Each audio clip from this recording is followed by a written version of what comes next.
ఆంధ్రప్రదేశ్ రాష్ట్ర రాజకీయాల్లో డిప్యూటీ సీఎంగా పవన్ కళ్యాణ్ గారు కొత్త రాజకీయాలు చేస్తున్న విషయం మనకందరికీ తెలిసిందే. ఇప్పటికే ప్రజా పరిపాలనపై దృష్టి సారించిన పవన్ కళ్యాణ్ గారు గతంలో ఏ మంత్రి చేయని విధంగా దూసుకుపోతున్న విషయం తెలిసిందే. ఇకపోతే ఆంధ్రప్రదేశ్లో అనేకసార్లు మంత్రులుగా చేసిన వాళ్ళు కూడా అధ్యయనం చేస్తూ సమీక్షలు నిర్వహిస్తూ అధికారులను ఆదేశాలు జారీ చేయడం వంటివి చేయడం విషయం తెలిసిందే. ముఖ్యంగా పంచాయతీరాజ్ గ్రామీణాభివృద్ధి శాఖ కావడంతో పవన్ కళ్యాణ్ గారు తనకు నచ్చిన అంశాలు కూడా అవడంతో ఆయన పూర్తిగా అందులోనే లీనమైన విషయం తెలిసిందే.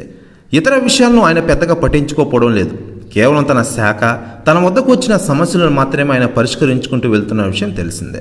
తమ సమస్యల కోసం పవన్ వద్దకు వెళితే చిటికెలో పరిష్కారం అవుతుందని భావించి ఎక్కువ మంది జనసేనను కలిసేందుకు ఎక్కువ మంది ప్రతిరోజు తరలి వస్తున్నారట.